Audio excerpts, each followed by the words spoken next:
Next up is going to be our nonpartisan gubernatorial, that's a tough word to say, gubernatorial candidate forum.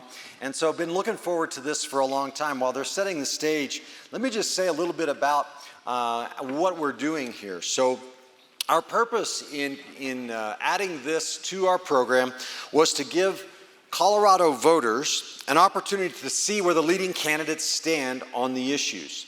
And so what we did at Truth and Liberty is in July or so, when we started making the plans for this, is we sent an invitation to the candidates who had filed on the state website. It's called Tracer, and we set out the parameters for it. And we said, well, we looked at it, and there were dozens and dozens of candidates already in the race. And we said, well, we can't have everybody here. We need to be practical about this. So we said, well, we can do it for up to 6 people.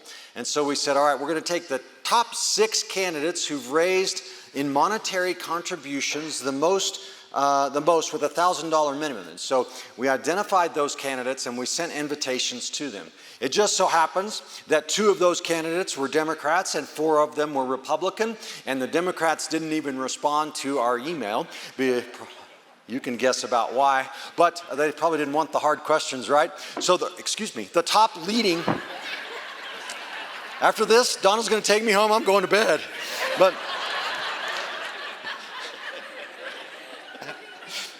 so we have with us today the top 4 Republican candidates running for governor according to the fundraising on Tracer.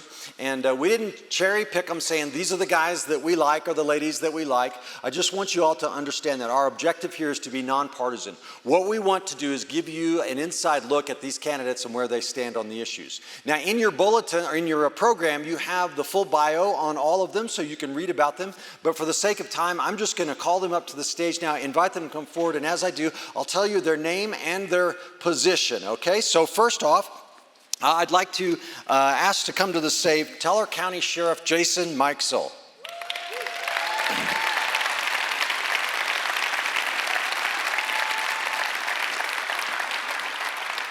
After that, I'd like to invite State Senator Mark Baisley.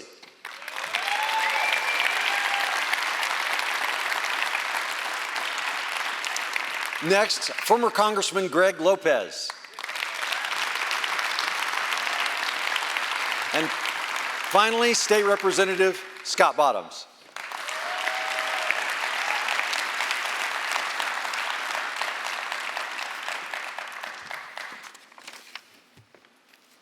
Okay, so as we get started here, I wanted to let the candidates know, I've already, of course, communicated this, but I also want to let the audience know the kind of ground rules of what we're doing here, gentlemen. So this is not a debate, okay? This is a forum, and so we're not going to have like answer and then rebuttal and that sort of thing back and forth. What we want to ask of the candidates today is that as you receive the question, that you would simply address either me or the audience. We don't need to speak to the other members of the other candidates here, because we want this to say nice and cordial and everything along those lines, okay? And then we're allowing 2 minutes for the response to the question. We're going to ask the same question of every candidate every time, okay? So 2 minutes to respond, and then hopefully by the end of it, you'll have enough to give us a closing statement. Excuse me, I think the response time is 3 minutes. The closing statement would be 2 minutes, all right? So I think we've got enough time to accomplish that today. Very good. So why don't we go ahead and get started, okay? All right, so my first question for you gentlemen today is as follows. Colorado has become an abortion destination state. In 2024, we had an estimated 16,000 abortions performed in this state. 29% of those were performed on people who lived in other states. Between 2020 and 2022, we had a 110% increase in minors from other states. That's people below the age of 18, not people searching for gold.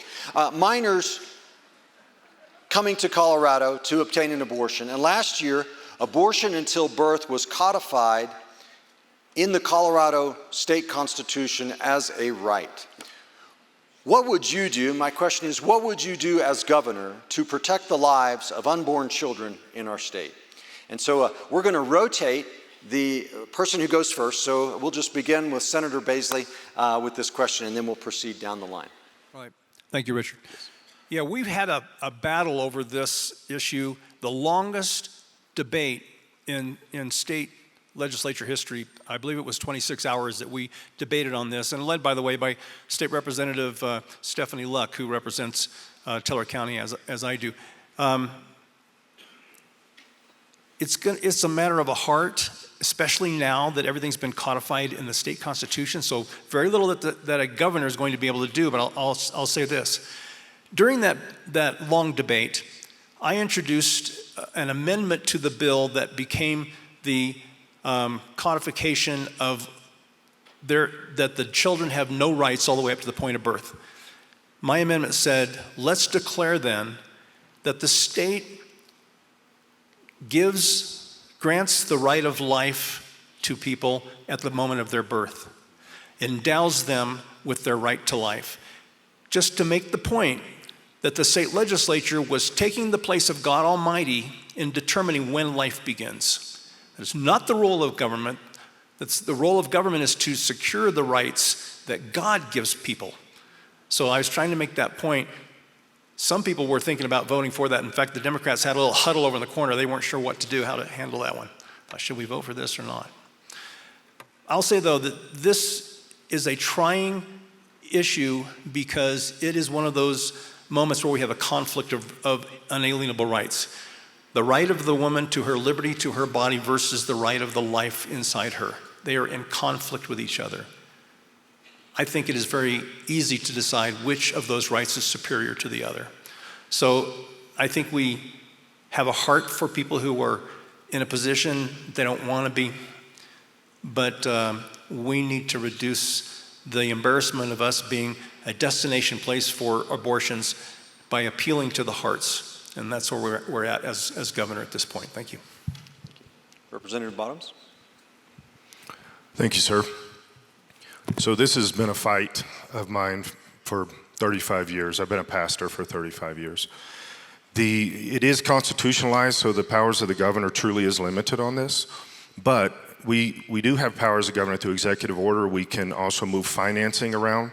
The governor has the ability to cut funding up to 3% without any legislative approval. Then after that, we can go to the legislature to that. So there's a bunch of ways around the periphery of this, but I think the biggest thing is when the state voted in 79 that constitutionalized abortion, it had in there that there was going to be no fiscal impact. In other words, the average person that was voting for this assumed that it was not going to be paid for by taxpayers' dollars. In April, we passed the bill to make sure it was paid for by taxpayer dollars. This was a lie to the people of Colorado. It was a spiritual lie first, physical lie second. And this was something that I was shouting from the rooftops. We will end up paying for this. 40% of the people that said we voted, this is the ones that said they voted for Amendment 79, said they would not have if they knew that the state was going to pay for it. So I think we bring it back to the ballot and we say, okay, now here's the full truth. You were duped the first time. We now are going to bring it back and let you know the state will pay for it, and not just for people of Colorado, but from all over the United States, as well as transgender surgeries all over the United States. And I think the people of Colorado, and I think there's a lot of change, we may get to that. There's a lot of change across the state right now in all groups. Democrats, Republicans, unaffiliated, libertarians, everybody, they're not buying into the lie. And just in this last week, we've had a lot of hearts change. So this is something I think we bring back to the ballot and say, no, this is the truth. You're going to pay for it. You're going to pay for these murders. You will. And I think we will see that. And then everything I can do as a governor around the edges, I'll do everything I can.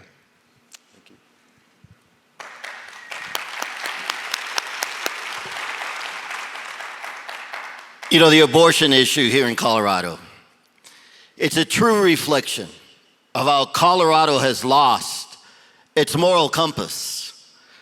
We as a people here in Colorado seem to believe that man should decide when life begins and when life doesn't begin. You know, the governor has the pulpit. He's got the ability to educate and engage with communities. I truly believe it's time that we talk about personhood, because it is important to understand when life begins. And today, Colorado is the capital of the worst thing that could ever happen to one of the most innocent of all. And yet we talk about it, but we don't do anything about it. We must be bold and courageous and step forward and talk about how we will never support anything that kills babies. We should never be proud of the fact that Colorado is the capital of the nation, where we welcome the killing of babies. And this is why I say we've lost our moral compass. But we must start having a voice. They're not going to like it. They're not going to embrace it. But we have a duty to stand in the gap. And one of the things that I'm going to do as governor is I will be proclaiming days of fasting, days of prayer. Because the biggest lie that we've embraced is that the Constitution says there is a separation between church and state. There isn't. It doesn't exist. It's not in the Constitution. It's not in the Bill of Rights. We must always talk about politics and religion, because that is the foundation of this nation. That is the foundation of how we're going to move forward. And yes, it's not going to be easy, but I know my colleagues up here are going to be bold with me. We will always speak the truth. We will always fight for the unborn. We will never waver when it comes to telling the truth. So yes, be rest assured, you join me and we will make sure that we can make Colorado a place, a state that we can all be proud of once again. Sheriff Mikeson. You know, something that's happened in Colorado throughout all of these years is you have a state government that has educated each and every single person in Colorado that it's okay. They're educating people outside the state of Colorado to come here because it's okay. When has taking a spark of life ever been okay? It's never been okay. But here's the one thing I'll tell you, what a governor can do.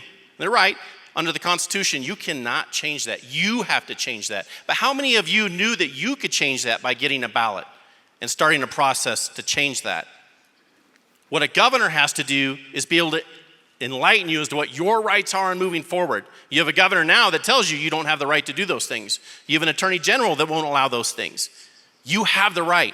And what the state of Colorado has to do as a governor in this state is educate everyone as to what the bills mean and what they say before they are put to a test in Colorado.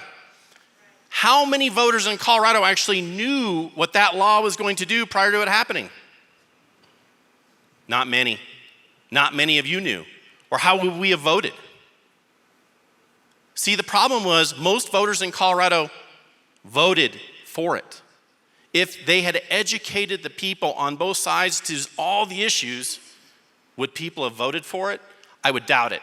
And I would tell you that Colorado voters are much smarter, but the problem is when you have a state government that is actually paying for the indoctrination of this state, it is hard to get something through. How many church families and churches got on board and actually put it out there as to what needed to happen? We were told as organizations and as people, we're not allowed to talk about something. You have to take your freedom of speech back. This whole week's been about freedom of speech, right? How many people have a voice that you want to talk about and talk about free speech? Speech. Say it. You get to determine the state of Colorado. And if you invest in me, you'll get an opportunity also. Because that investment is your ability to start speaking for the state of Colorado. Thank you.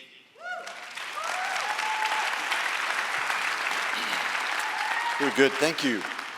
Okay, so for our next question, the Bible states clearly that in the beginning, God made male and female, and that sexual relations are to be confined to the relationship of marriage consisting of one man and one woman for life.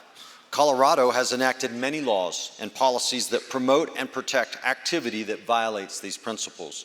These laws include mandating speech that complies with the government's position and punishing those which do not, laws promoting homosexuality in schools, and a law banning counseling for those who want to escape same-sex attraction. My question is, are there any pro-LGBT laws, regulations, or policies that you would seek to change or repeal as governor, and why? Let's begin with you, Representative Bottoms. Thank you. I would first try to repeal all of them. The idea that some of those are good doesn't make sense. But it's now against the law in the state of Colorado. It's considered child abuse if you do anything but affirm the transition or the gender change of your child. Okay, that was the bill last year, 1312. We also had many before that. The year before, 1039 was the bill that said if a teacher's not allowed to tell a parent if a child is transitioning. These are the kind of things that we have to turn around. And the representative that ran that bill actually got up in the well and said to everyone, when are you going to realize that your children do not belong to you, they belong to the state? Okay, this is the battle that we're fighting. In a committee that same year, we had a lady that was testifying on this same subject, and she said, well, these are the rights that are given to us by God. And one of the representatives, her name is Representative Lorena Garcia, in case you want to follow up on this. She said, God did not give you any rights. We gave you the rights, and we can take them away anytime we want to. Okay, guys, this is the stuff that we're fighting. This has been my argument from the very beginning of this. The transgender ideology, it's an ideology. There's a difference between LGB, that's a sexual preference. TQ plus is an ideology. It's rooted in Marxism. It's rooted in Satanism. This mentality is controlling our children. And here's part of the problem, as Sheriff Mikesell said very, very well, is the church is the one sitting down on this. The church votes at about 45% right now. I've been going all around the state of Colorado for the last few years trying to get pastors and churches to wake up. I've been a pastor since I was 20. The church is closing their eyes to this. This is a mental illness, but before that is a spiritual illness. And we need to address these issues, but we're not addressing them in the church. Pastors are scared to do it. They're scared to lose people. They're scared to lose money. This is the biggest part of the problem. If the church had been addressing this, we wouldn't have this in the state of Colorado right now. Oh, and by the way, we wouldn't have abortion either. The problem that we're having is we're not willing to actually stand up and address it. I've said it in the well of the House. I've said it debating bills. I've been gavelled down and kicked out of the well by the Speaker of the House because I misgender and I dead name. On my website, you can go there. I've got a video of me responding to that. I preached her about a 35-minute sermon because I will never go by their rules. I will never use their pronouns. Why? First, I'm not a liar. Secondly, I'm not going to enable the problem. We have a spiritual problem. Until we address it at that level, we're never going to win it at the legislative level or the governor's office. Congressman Lopez. We all know the truth. You know, when I hear this topic, I interpret it like they want us to believe that God makes mistakes, that somehow or another God doesn't get it right. Look, there is a spirit of confusion amongst our brothers and sisters. There's a spirit of confusion out there because they can't look in a mirror and make a decision of who God made them. They're lost. We have a responsibility to be compassionate, to understand their struggles, to understand that they're lost, to understand that, you know what, they just need love. They need Jesus in their heart. But when we understand that they need compassion, we must also stand in the gap and not allow them to tell us that our God makes mistakes. We must always stand true. All these bills that have happened, all these messaging that is going on, it will only stop when we say enough. When we band together and say no more, when we start electing righteous leaders, like you see up here, righteous leaders that will stand for ours and not put the argument aside for political expediency, to appease the other side. We must always understand that the most perfect or precious gift that the Lord ever gives us is our children. And how dare they tell us that we can't call the children the name that we gave them? The name that we took pride and we've argued for weeks between our spouse as to what are we going to name them? What are we going to name her? And then we agree and we're so proud of it. You know, folks, I was just told that I was going to be a grandpa. In about 5 weeks, they're due. But guess what? My son told me, Dad, they're twins, and they're twin boys. So I and my family will fight to make sure that no one tells them that God made a mistake. Sheriff Maxwell. You know, we're on the same schedule for grandkids. That's interesting. Here's the thing. I raised 3 boys. I love them so very much. We all as parents need to be able to have our rights. We need to be able to say what happens with our children in school. No one gets to tell you what your children do. I've been in law enforcement a long time, and I have this really big thing about each of you as parents gets to decide your own path with your children. It is a must. I don't care when you become old enough that you do what you do and you get to love who you want to love. But here's at the end of the day, you don't get to choose what a child's going to do. That child is not developed. Those childs are precious. We understand that each of our children get to grow up and we get to protect them till they get that age. I remember my dad telling me something. He goes, I've made too big of an investment in you for you to mess that up before you get to an age when you get to make your own decisions. He was correct. And thank goodness I had a parent that told me that. So at the end of the day, you, the parent, gets to decide, not your school system, not your Department of Human Services. Listen, I'm not a big fan of the state of Colorado with the Department of Human Services. I've seen more mistakes made than I could even tell you about on taking people from a righteous home and a good home because of decisions and then placed in a bad home that has done bad things that have scarred children for the rest of their lives. So why would I allow them to tell me what my kid's name is now and what they are going to be when they decide to allow them to be something I don't think they should be? My choice, my parenthood, and my children. They're your children. So we have an expectation. We have to protect that. No one else gets to protect that. You have to. Because if you leave it up to our legislature, you won't have children. They will be a ward of the state of Colorado their whole life. And anybody here can correct me if I'm wrong, but that is exactly what is occurring. They want to take the authority from you, local governments, and everyone else.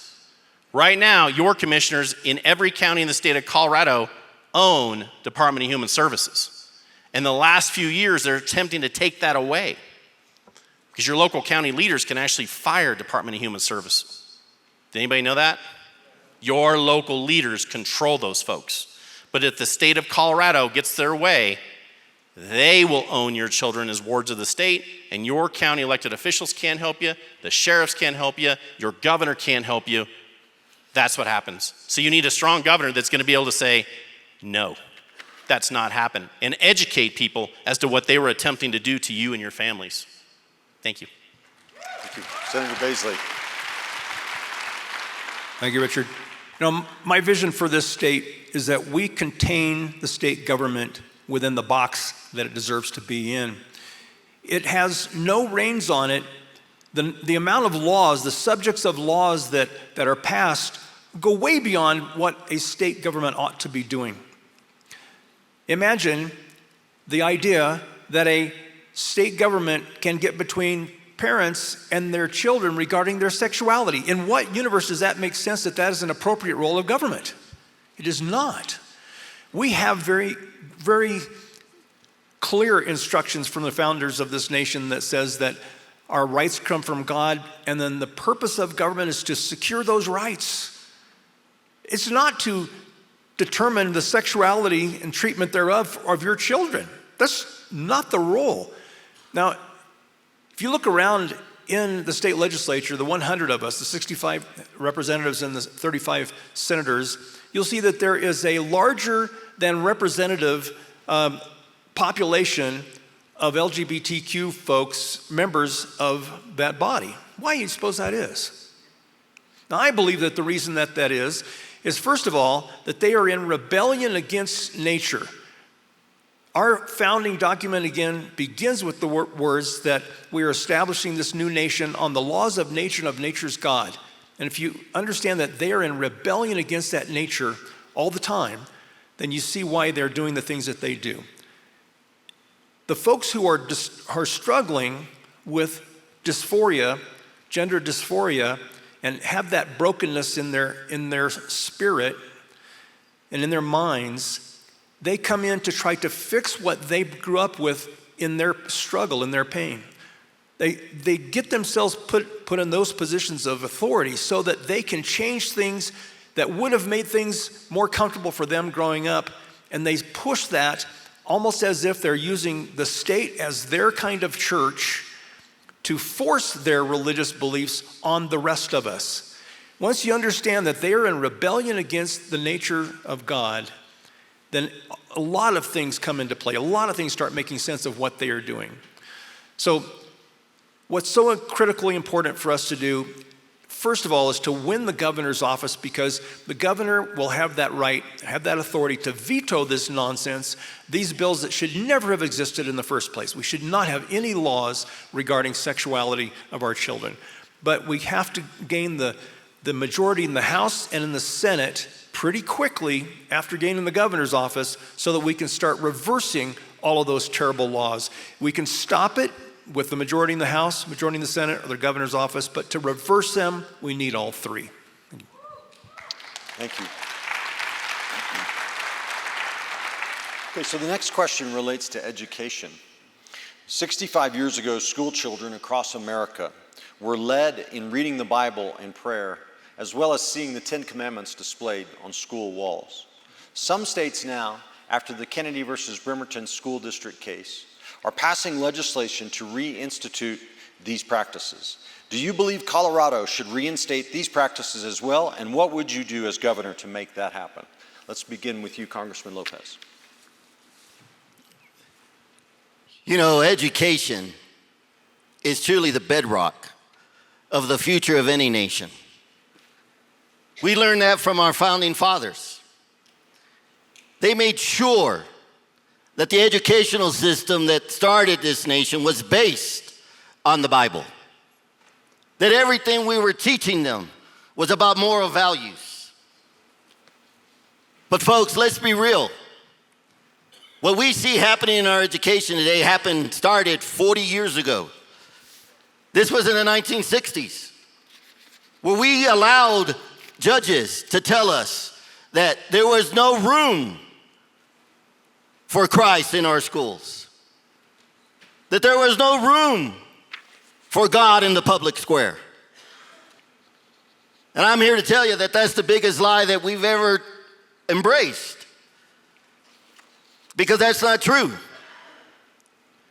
And so when our children, and a lot of people say, you know what, our educational system is great. No, it's not. No, it's not. When 3 out of every 10 third graders are the only ones that can read at a proficiency level. 3 out of 10. That means 7 cannot. Whether it's reading, whether it's math.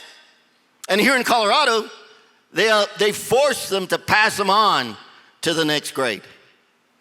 To the next grade. So school choice is what we must embrace more aggressively here in the state of Colorado. I firmly believe in vouchers. I think the money should follow the child, because I truly believe that parents know what is the best type of education for their children. Not a bureaucrat, not a teacher, not a superintendent, parents. Parents know and believe that they want their children to learn the same values that they have. The educational system is broken. It is broken.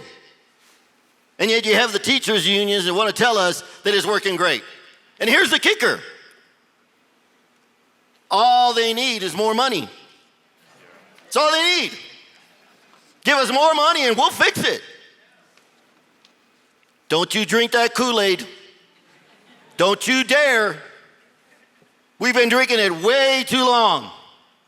And because of that, this is what we have now. Folks, our children need us. Protect Kids Colorado is something you should learn about. It's an organization you should support because they're leading the charge. Education is the key to the future. Thank you very much.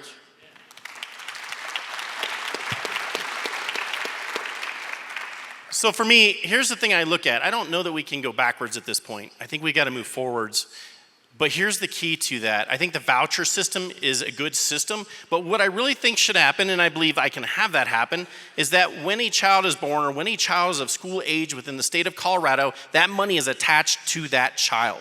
It doesn't matter where you go, if it's a private school, if it's a Christian school, if it's a school on the outskirts of Colorado, that money is tied to that child. Why? I'm a business guy, right? If I want something that is the best of what I can get, I'm going to go and find it. I am going to buy that. Why would I not want to have my children get the education that they deserve with my tax dollars that I've spent in Colorado? How many of you would want to be able to take those dollars and go to any school in Colorado you want to? Right? That way, you control by your dollars what you believe a school should be teaching. Listen, I have businesses. Try to find a student now that can write in cursive. Try to find a student that can give you change back on a $10 bill if it's a $2.50 purchase. Unless that machine tells them, it's really hard.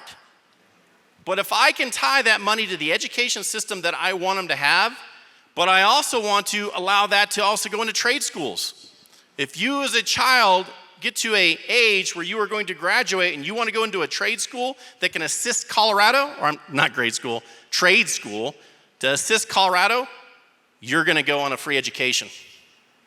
That's what needs to happen. The indoctrination within schools has to stop.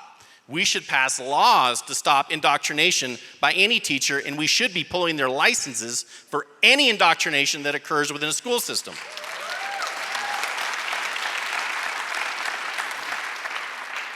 Those are actually easy things to do because as a governor, you do control those strings. That's what I'll do. Thank you. Thank you, Richard. This is a topic that's dear to me. In fact, I'm going to pull a trump card on my pals up here. And five weeks from now, I teach my legislative process class here at Charis Bible College, as I've had the honor to do every year that I've been in the state legislature, so this will be my 7th year. Education is critically important. In fact, I started a charter school. It's in Douglas County STEM school, and it has partnerships with the industry nearby. We wanted to make it a school for geeks. It's a STEM school, and so we have a board seat on there for Lockheed Martin and for United Launch Alliance, hoping that they would spoil the school, and they do.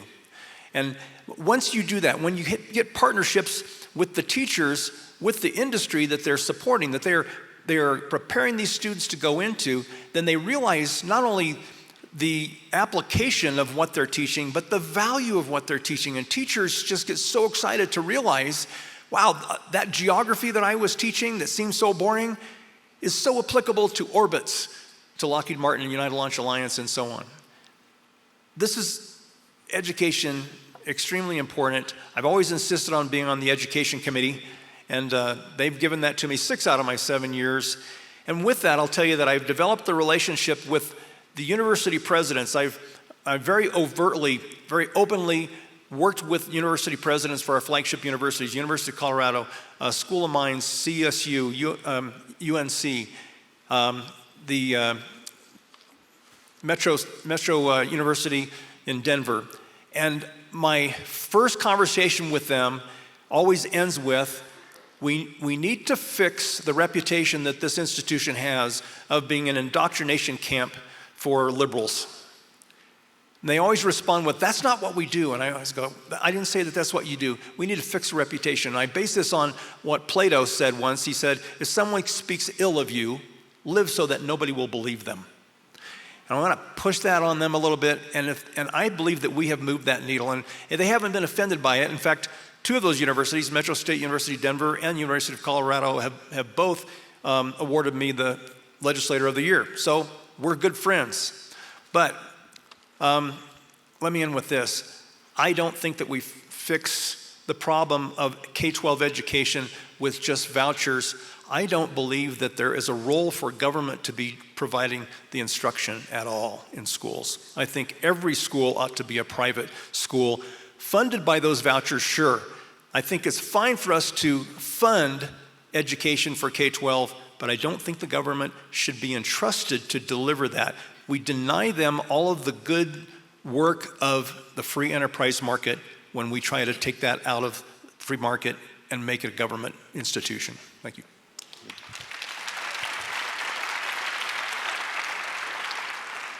I think maybe this is where I differ from my cohorts up here. First, the government didn't start education.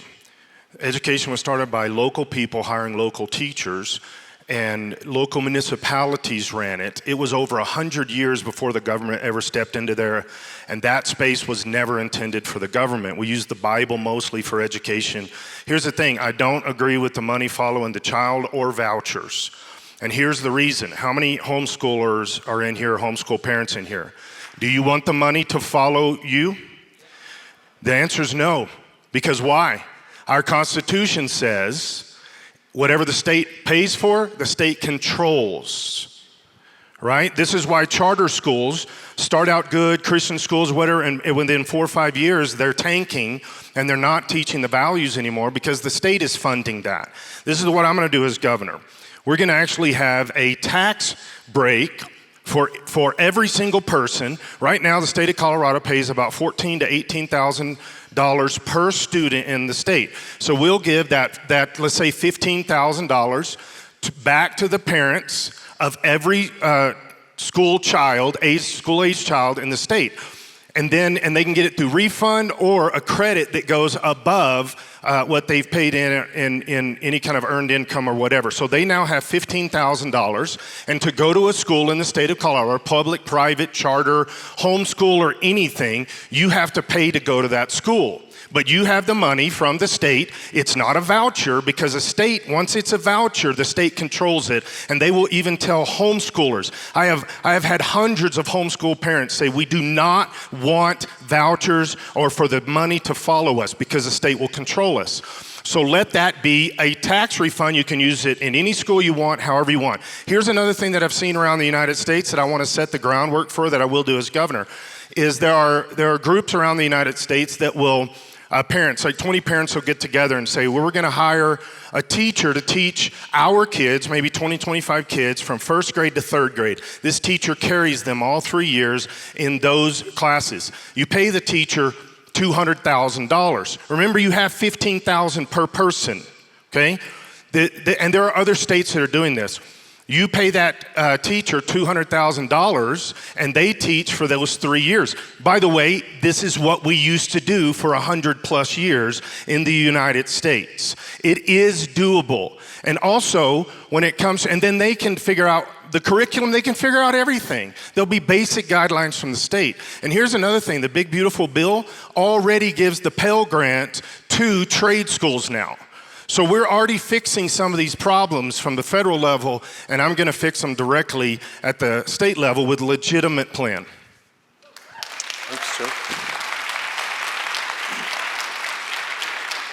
So President Donald Trump has issued executive orders designed to eliminate culturally Marxist policies like DEI and CRT from the federal government.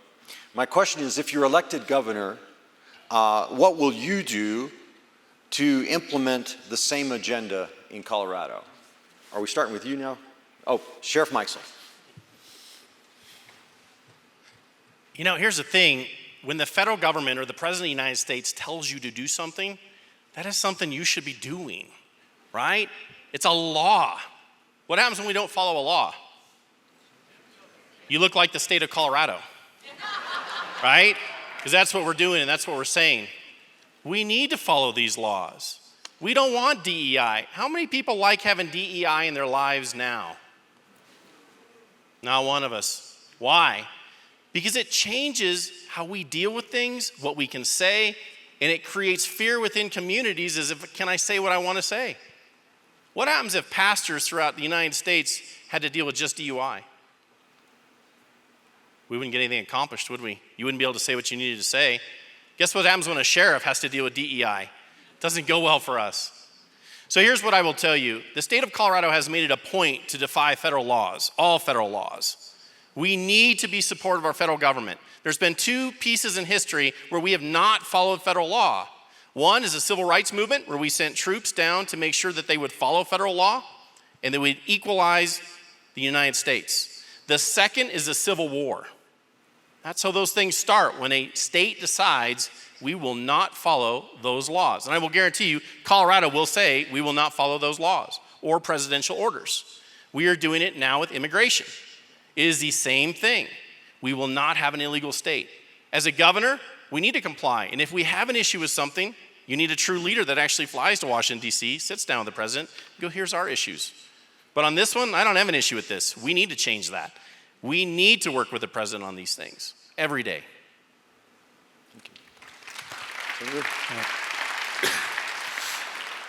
You know, we all claim to love Martin Luther King, but I gotta tell you that every year that his birthday comes up, and we recognize that in the state legislature, the other side of the aisle avoids his words, his actual teachings, that let's stop looking at each other by the color of the skin, but by the content of our character. And the DEI just flies right in the face of all that. It's an institutionalized discrimination. This just has to go away. We need to love each other for who we all are, not for how we look. You know, where I grew up, my teen years were Puerto Rico. My nickname was Gringo. And we all had our nicknames, of course, like all do. There's one kid named Huevo because he was shaped like an egg. And then but just living as the minority in that role, I don't know. I don't know if it changed my perspective. I believe it shaped me quite a bit. I met my wife down there. We were high school sweethearts, and I just adore those people. But every time I hear all of the studies, in fact, there was a study that was funded by a Senate bill last year that says we're going to go try to figure out why it is that black children have it worse off in Colorado than all the other kids. I suggested to the sponsor of that, who's our current Senate president, that instead of looking at those black kids, or maybe we'll look at the black kids, but rather than looking at, is it because of the melanoma in their skin, how about if we look at whether they have fathers in the house? But this whole idea of let's judge each other, let's give job preferences and so on, we just need to uproot all of that and get rid of it. Got to get rid of all of the 8A programs and so on and become the melting pot that the founders always intended us to be. And that the Bible talks about no Jew, no Greek. We're all God's folk. We're all His creation. Let's act like it. Amen. Very well said, Senator.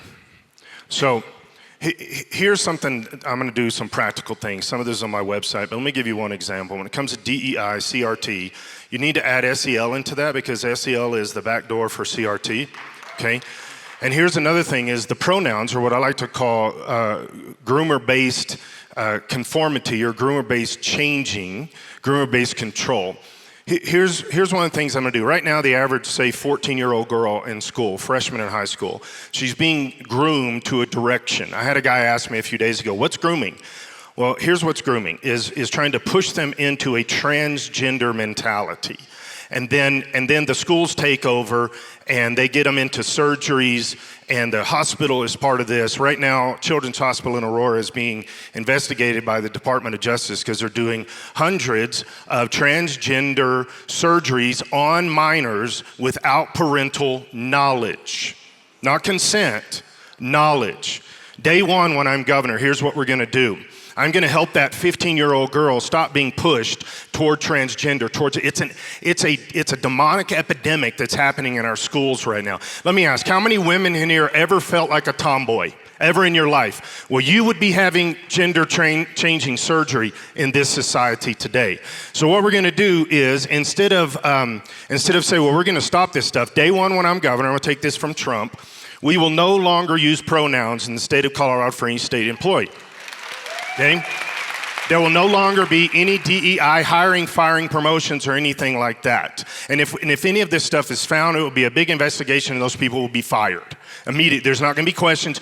Investigation, fired if you're found guilty. But here's what we're gonna do. School employees, school teachers, they are state employees. They will no longer be allowed to use pronouns for themselves, but they will also not be allowed to use pronouns on the kids, because that's part of grooming.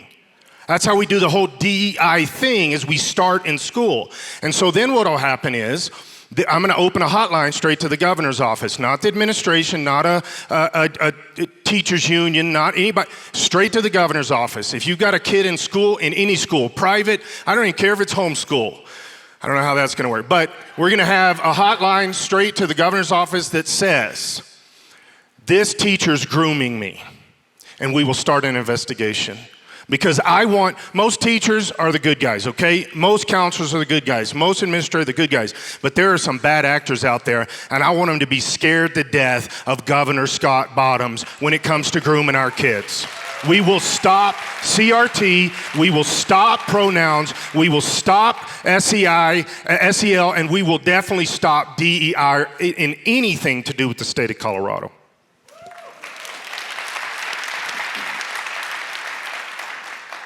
Look, we all agree on what needs to happen. First of all, let me tell you that this DEI robs every individual of self-respect. It robs them of their identity. It robs them of who they truly are.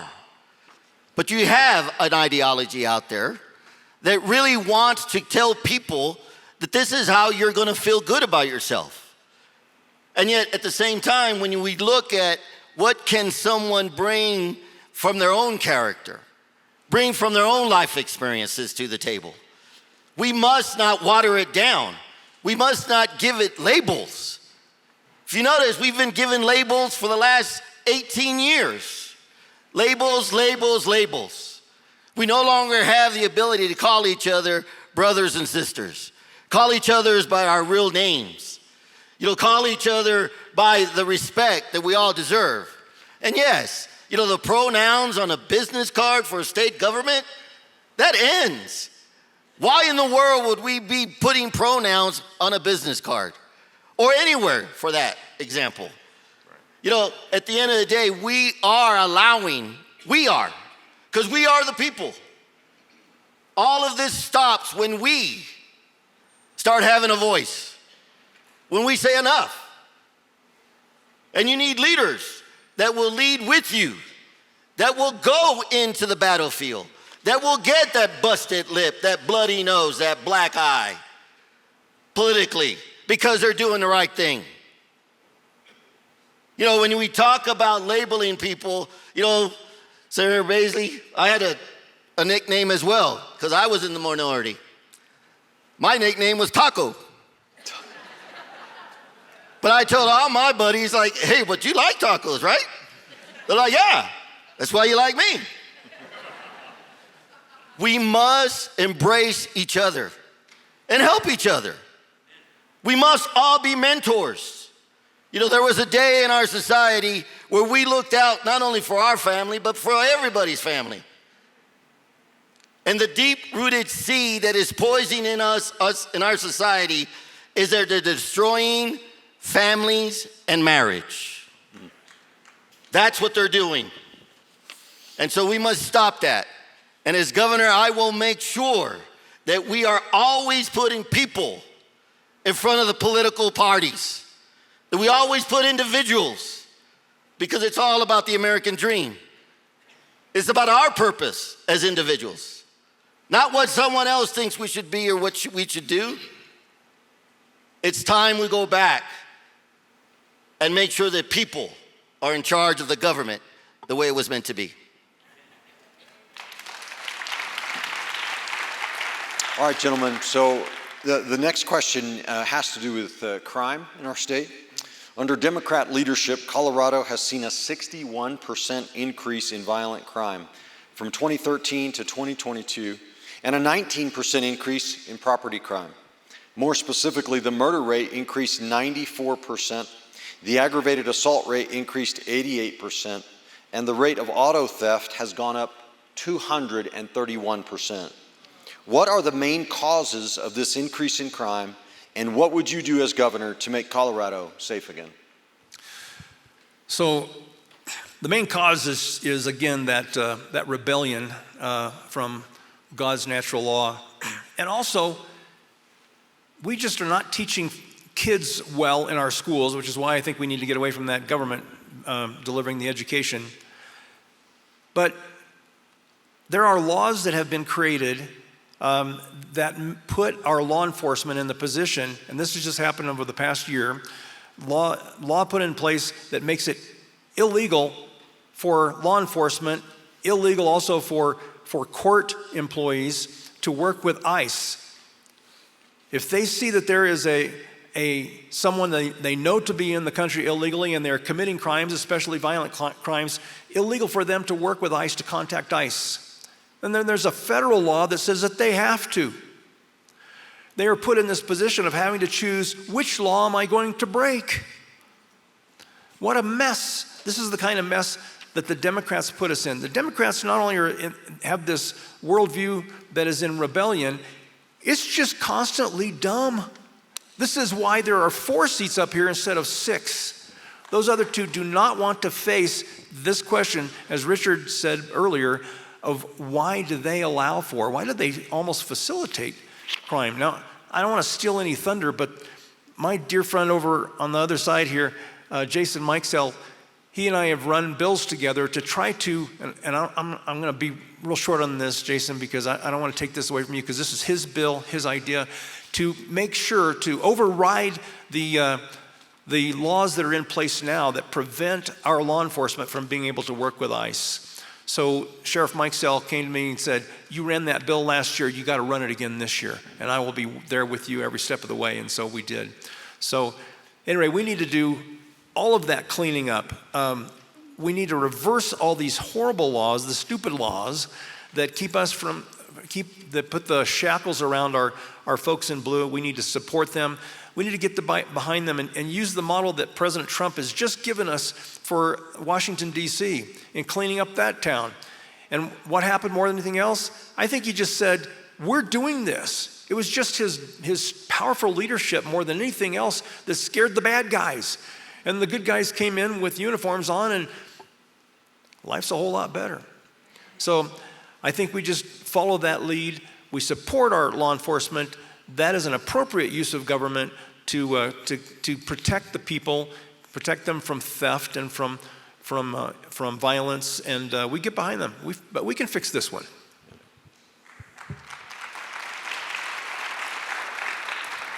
So I was in committee when the bill came through, and Mikesell and also many other sheriffs, police officers were testifying on this. They were basically, Jason can correct me, they were basically begging, please let us talk to ICE. They're not like, right now our Attorney General, who is also running for governor, who did not come today, he is disciplining and fining and suing 5 deputy sheriffs in the state of Colorado right now. For what? interacting with ICE. That's the only thing they did. And our attorney general, who's supposed to be supporting them, is one of them's got a $50,000 fine. 2 others have strong disciplinary action. Here's part of the problem is we have a mindset, a worldview that's different. We have a Venezuelan cartel set up in Aurora. Our governor, pretend like it didn't exist. Mayor of Denver, same thing. Mayor of Aurora, same thing. Governor Polis said, there's nothing to see here. Then the DEA said that the headquarters for all the Venezuelan cartel is in Aurora, Colorado. So they said, okay, well, maybe they're there. And then, but it's not that big of a deal. I talked to 12 Aurora police officers that said to me that the chief of police of Aurora, Colorado told us that is their territory. Stand down. Do not even go in there. It belongs to the cartel. One of the jobs of the governor, one of the 3 constitutional jobs of the governor is to protect the state of Colorado and its citizens against foreign invaders. Guys, that is not Texas. That is Venezuela. Well, now the Venezuelan cartel has released a statement. It's the Venezuelan government also, but they released a statement that said that the reason the cartel is in Colorado and the United States is not for drug running, not for people running, which they do both of those. It's to disrupt our political and financial systems. Why is that important? Because our Democrat leftist Marxist legislators passed a bill this last spring, I voted strongly against it, that funded illegal immigrants to the tune of $500 million. And on top of that, it actually had written in the bill to fund illegal immigrant transgender surgeries. Now, you wrap your mind around that one. They have no intention of funding all those surgeries because a lot of the immigrants across the world don't want this stupidity that America has created. What it is it is propping up the Venezuelan cartel. It is propping up crime. Why? Because the leftists in our house, all the way to the governor's office, they are okay with disrupting. They're okay with violence in the streets and the BLM and the Antifa riots and destroying the people's businesses. They're okay with this. Why? Because then they will come to the rescue with all their plans. Day 1, when I'm governor, the National Guard will go into Aurora and we will clean that thing out. The rules of engagement, if the rules of engagement are right, we can do that in an afternoon. No problem whatsoever. And I've talked to SWAT, police, and sheriffs that are saying, let us go. We will join also. Guys, we can fix this in Colorado. It starts with the governor.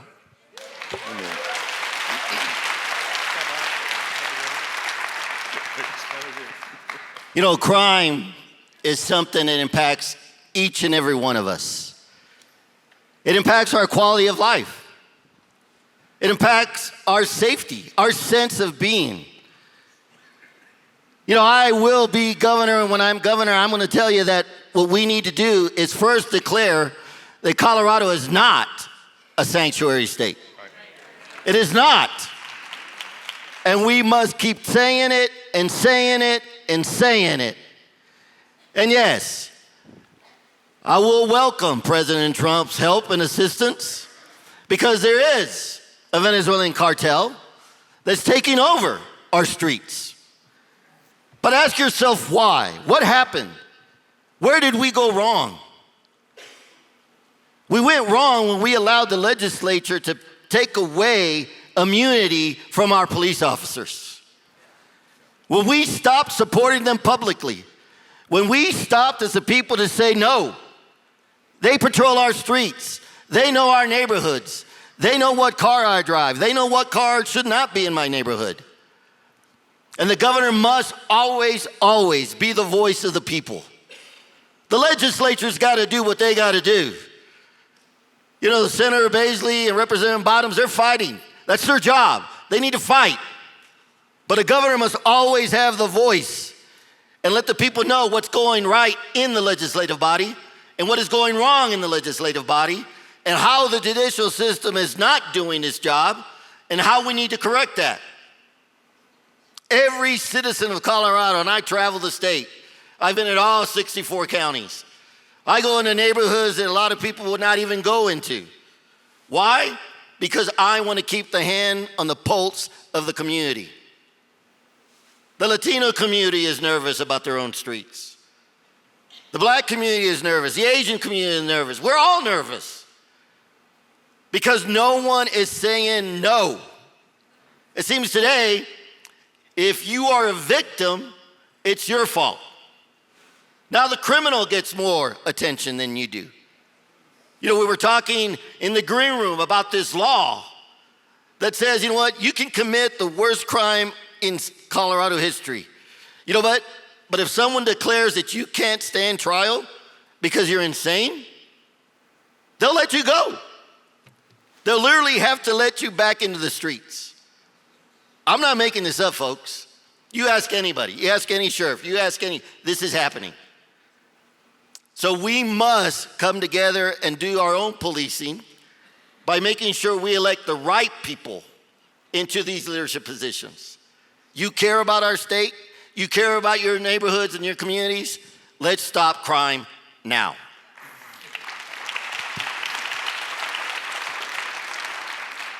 You know, everyone I'm hearing is right. But here's a specific thing. Immigration, I know we're going to talk about immigration here soon. I understand immigration. Here's the problem in law in Colorado. And I'll tell you something. I hate being the person that's going to tell you in theory what I'm going to do. I'm going to tell you what I have done and what I'm continuing to do and what I will do as a governor. Here in Colorado, what is occurring for your crime? You have the second highest violent crime in the United States because your state is administratively releasing people from prison almost every single day after they've been convicted in a court of law. Why? Because what they're doing is they're reducing the budget of Colorado. Because what we have is a $1.3 billion deficit. We're in the hole. So what they've identified is if we release people upon conviction and being placed them in prison, we'll put them on parole administratively. We'll drive them and let them be back in communities. But when they're released into your community, what happens? They commit a crime. When they commit that crime, they then go back to a county court. When they go to county court, they're reconvicted. But what happens, the state of Colorado says we have one of the lowest pieces of crime that are recommitted, right? Because Colorado doesn't want to show you that people are recommitting those crimes over and over and over. We're not talking about just burglaries. We're talking about rapes. We're talking about child abuse, child sexual assaults. Our child sexual assaults across Colorado are rising at an inappropriate rate. They shouldn't be there at all. Because what they're doing is they release immediately to drive down the costs so that you have to pay for them at local levels. How do you change that? You hold people accountable. How many people grew up knowing that you would be held accountable for a crime? If we don't hold people accountable, guess what happens? We have a breakdown of society. I will tell you this. I have gone from being in a SWAT uniform and kicking in doors to having a business suit on and testifying in the state of Colorado to identify those issues. And the audacity of a state legislature to tell me that I'm the cause of crime, right?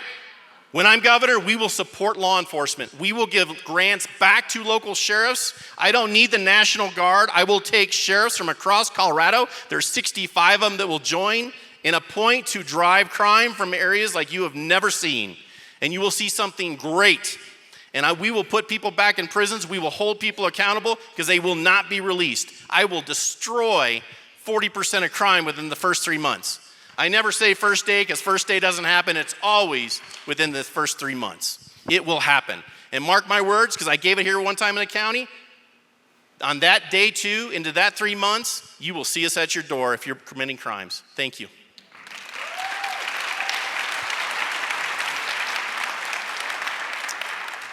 Okay, gentlemen, so a couple of you alluded to the current financial crisis in our state government.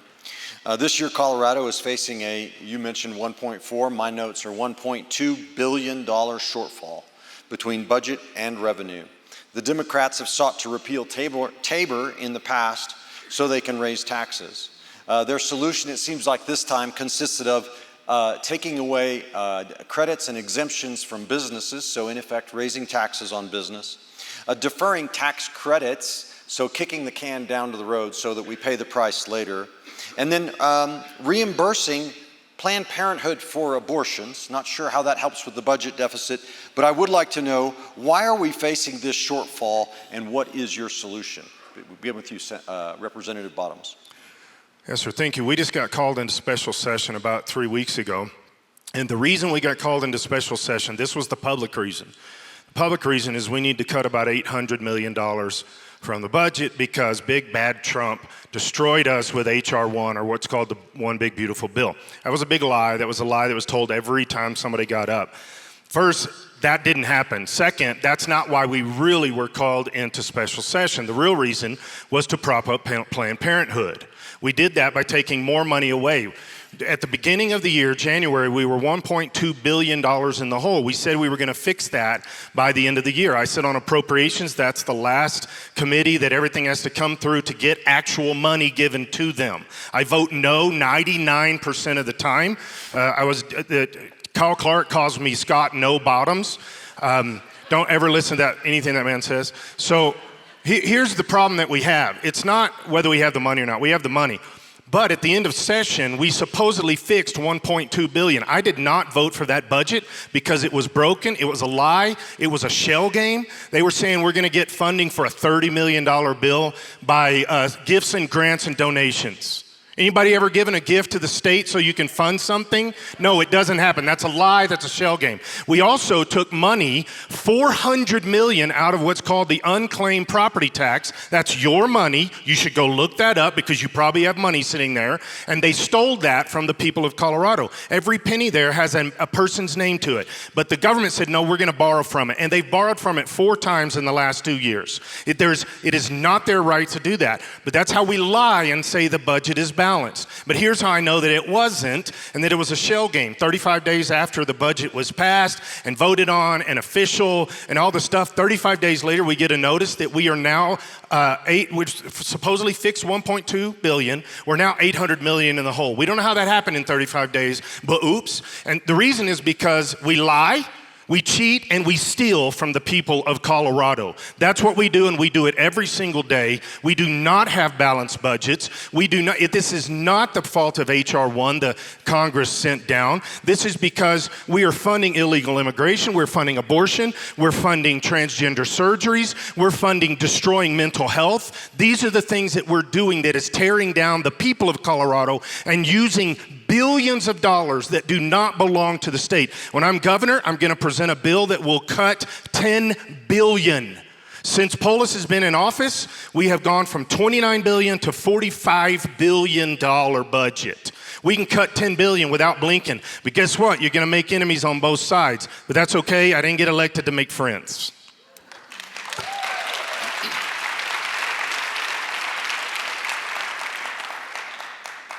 You know, they want you to believe that it was a special session.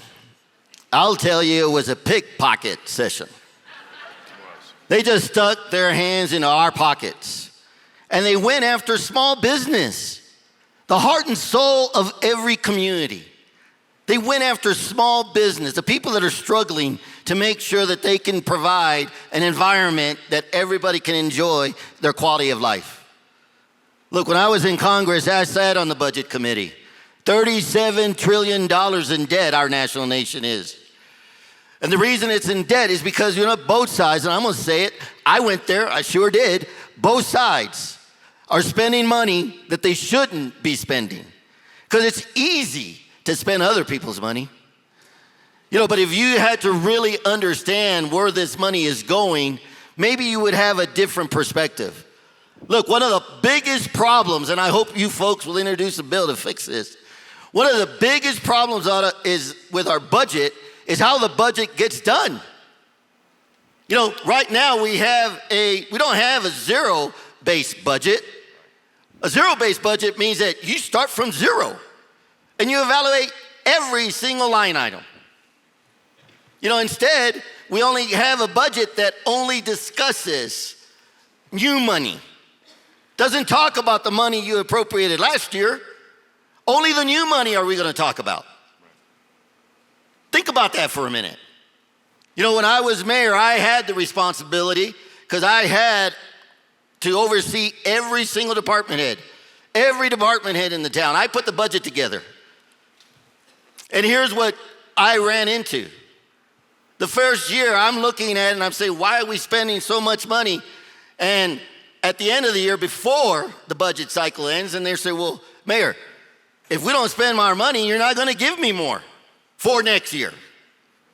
How many of you have heard that? Right? It's like, wait a minute. I come from humble beginnings, man. I don't do that. Here's what I'm going to do as governor. I'm going to talk to my department heads, and we're going to do a budget. But then I'm going to say, for every dollar you save, we're going to make sure everybody understands, and specifically the JBC, how it is that you were able to do it and not sacrifice any of the services that we're providing. Because we must now have financial responsibility. We're stewards of your tax dollars. No one would claim that today because our quality of life, inflation's going through the ceiling. It's time to stop it. There are ways to do it, folks, but you must have strong individuals that are willing to get into the mud and fix it. I've done it before, and I'll do it again.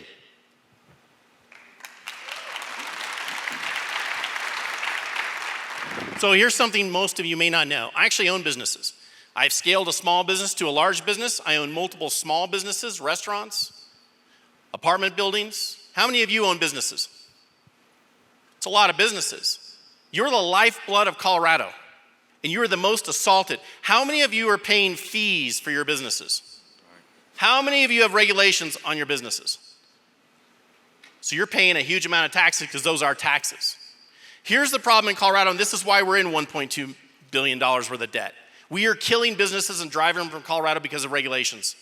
That's exactly why. Administratively, a governor can deal with the administrative issues in Colorado. How much money do we spend on highways in this state? I would say way too much on I-25 and I-70 and way too little everywhere else in Colorado, right?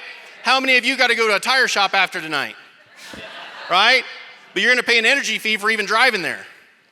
So here's the issue in Colorado. You want to fix that budget, you got to let businesses grow organically. The state of Colorado will never balance a budget. They're not going to fix that unless you allow businesses to bring in the income. Right now, the state of Colorado has driven out, under the Second Amendment, over 1,000 different gun businesses. Last year, they spent 487,000 guns were purchased. How much is that? How much do you pay for a firearm in this state? $500 to $1,000? So 487,000 guns. 1,000 gun shops have shut down. How many manufacturers of products have left the state of Colorado this year? Wyoming has a great, great commercial. Come to Wyoming where it's free and bring your business, right? It's true. You go down through downtown Denver, how many businesses are still open? You're not walking down through those streets, right? You got to fix businesses in Colorado. You got to let them grow. You have to take the administration costs and you have to slash them. The other side, in Colorado, the biggest problem is you have committees that run all these things. You have to change committee members. You have to deal with those before you can actually do it. Because here's the problem. You have to stop the bleed. If you're still bleeding cash because you're a bad business, guess what happens in real life?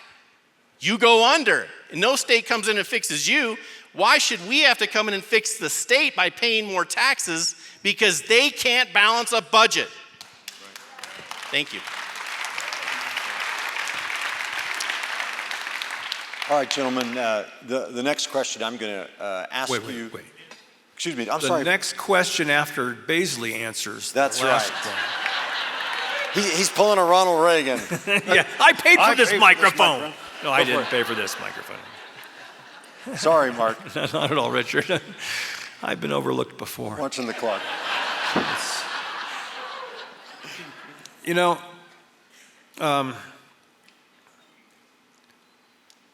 when we gather every year to develop the budget is proposed by the governor, and it's worked on by the Joint Budget Committee, 6 members of the legislature, and then it is introduced, the budget's then introduced and voted on, debated on and all that by the legislature.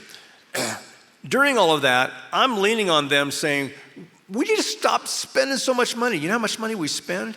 Okay, as Representative Bottoms was describing earlier, when I first entered into the legislature, the budget, and this was 2019, when I was first sworn in as a state representative, the budget was $33 billion, and now it's upwards of $44 billion, which means that we have increased by $1.5 billion every year, and they still can't balance that budget. What is wrong with that? So I'm leaning on the Joint Budget Committee. You start cutting back a lot. And this was not even this year. This was actually last year. And the chairman of that committee says, well, where would you cut, Mark? And I thought, you know what? That is not a bad challenge.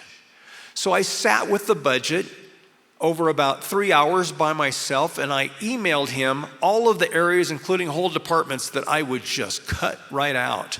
So he has an answer. I've thought this through. He has that answer, and I think he is dreading the idea of a Governor Baisley, for one. Also, I work very directly with several of our state agencies. So Department of Corrections, Department of Natural Resources, the IT department, and the health departments, both our health agencies. I was meeting with one of them just yesterday. Very interesting conversation I've had with them recently. Several of them, independent conversations with folks from those agencies telling me, hey, if you were honored with the role of governor, I want to work with you because I know you're going to be whittling things back, and I know where the bodies are buried. I can help you to cut back where it ought to be cut back and keep the meat and keep the good parts in place. So I have every intention of doing that. And if the folks will honor me with that role, I'll cut back a lot. Let me just finish with this also, since I have 30 seconds that Richard almost took away from me. That truly, there are cutbacks that came from H.R. 1, but appropriate cutbacks. We have been funding through Medicaid, we've been funding folks that are illegally in this country. That's some of the things that he cut back, and the state is crying about, say, we need to keep funding them. No, we do not. We need to cut all that back so that you guys stop having to pay for all that. All right, so now that you're done, Mark, no, just kidding. Thank you so much. My last question for you, I would like to ask you to answer yes or no, or tell us that you can't answer it yes or no. The question is, if you're elected governor, would you pardon Tina Peters? Am I first? Yes, sir. Yes, I stated that publicly in the 2022 state convention. I would. I'm a law and order person, and I know it's a yes or no question, Richard. Yes, because of what the judge did. No judge should be allowed to give that much of a sentence on a case that, even if she was convicted for what she did, would have been a slap on the wrist for anyone else. Thank you. Yes, I've stated this publicly many times, and I'll keep saying it.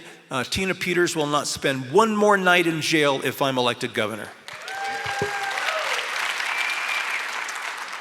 Yes, a Colorado judge just ruled 5 weeks ago she did nothing wrong, did not break the law, and her First Amendment was attacked. And so yes, and I would also make it possible for her to sue the state, sue Griswold, sue Weiser, and anybody involved.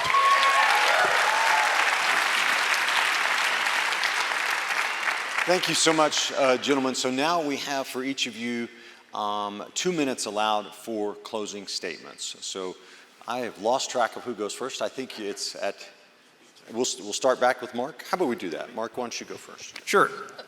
Okay, I owe it to thanks. you. Thanks, everyone. My vision for the state of Colorado is that we put some guardrails around what this state can do.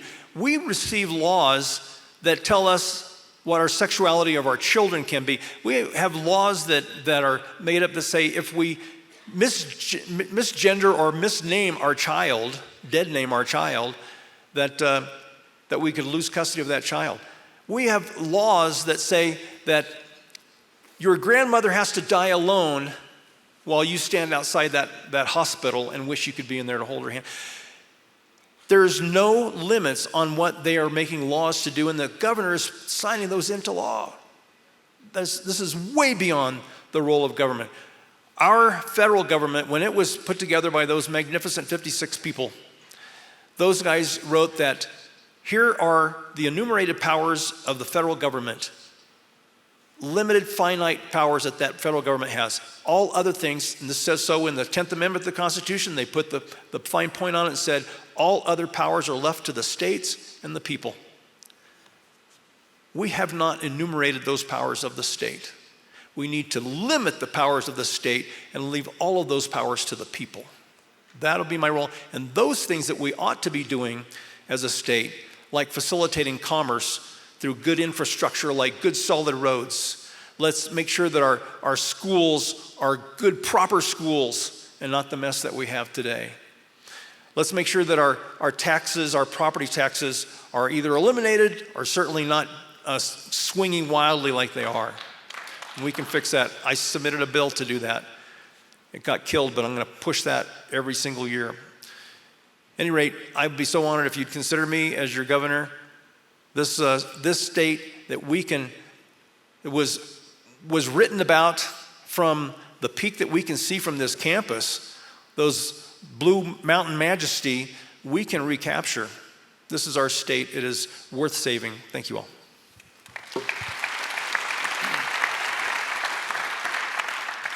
November 26th, think about the reverberations, the shock waves that's going to go through the United States when they declare that a conservative Christian pastor is now the governor of the most liberal state in the United States. Think what that's going to look like, not just for Colorado, which is huge, huge. Democrats all over the state are saying we're tired of what is happening, even just since Charlie Kirk. And by the way, let me say this for anybody that may question anything about who I am and how strong I am on things.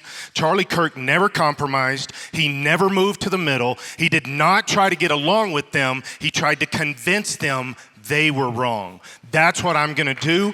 I'm going to be the next governor of Colorado. Please vote for me. We're going to do this together. And here's the cool thing. We're going to reclaim Colorado for all Coloradoans. Every child, every adult, every family. We're going to make families, make it affordable for families to live in Colorado. We're going to make it safe. We're going to protect our kids at all cost. And we're going to put the people first in Colorado. You can go to my website, scottbottoms.com, and there's my priorities there, 6 things that we're going to do to change Colorado. Very detailed outline, very specific things that we're going to do. These are all committees also that we've been putting together all across the state, because not only am I going to reclaim the governor's seat, I am going to also help through all of my initiatives, my platforms. We are going to also reclaim 14 seats in the House and at least 5, maybe 6 seats in the Senate, so I can be the governor that I need to be. And we're coming at the evil, and we're going to prop up the right and the good. And just as a side note, I'm also going to have pastors' conferences at the governor's office. Because why? I've been a pastor since I was 20. I've been a representative for a hot second. So that's my heart. That's my passion. Guys, I would love for your vote for Governor of Colorado.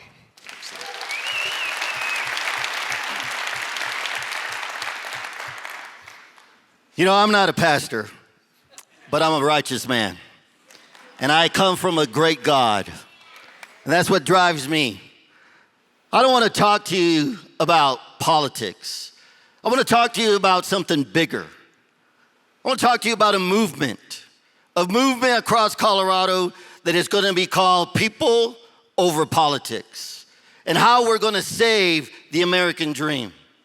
Because folks, right now, we are all struggling. We are all trying to figure out, can we really leave a better state for our children? Can we actually live that American dream that we were promised in this nation? That our document said we will be a free people. And we're being attacked right now. Our founding documents are being attacked. You know, every elected official takes an oath that they are going to defend the Constitution. And yet we see every official, a lot of them, not all of them, a lot of them, forget that oath. You know, I carry the Constitution in my pocket because these are the guiding principles that make America great. And I want to share with you the last sentence of the Bill of Rights. And it says, and for the support of this declaration, and with the unwavering knowing that we will be protected by divine providence, we pledge to each other our lives, our fortunes, and our sacred honor. It is time for us to do the same. It is time for us to protect liberty. Join me, and we will make Colorado a state that we can all be proud of once again. Thank you very much.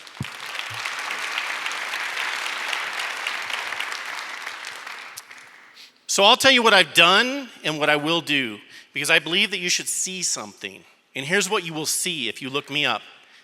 When immigration was an issue and everyone said that it couldn't be done, I as a sheriff took on the ACLU 3 different times and won every single time.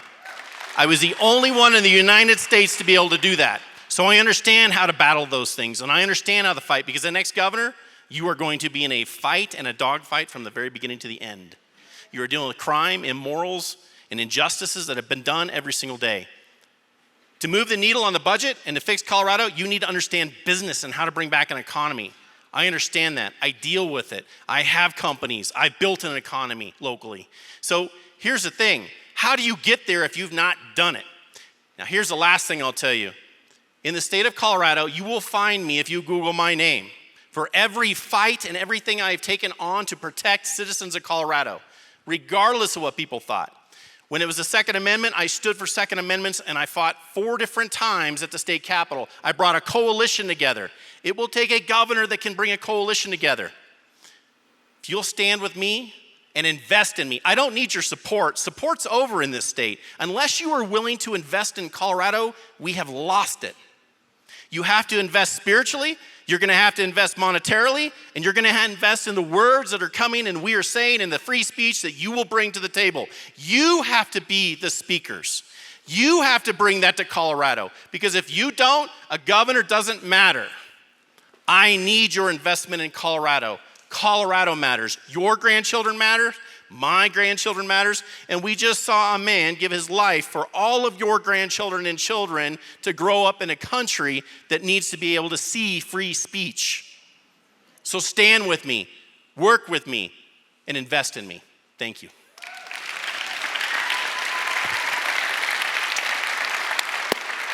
Thank you so much, gentlemen. We love and appreciate all of you. Thank you for your service to Colorado, to our communities, and we really, really do appreciate your participation in this forum. Thank you so much. All right, so that's the end of our candidate forum. Please, you're free to take our seats.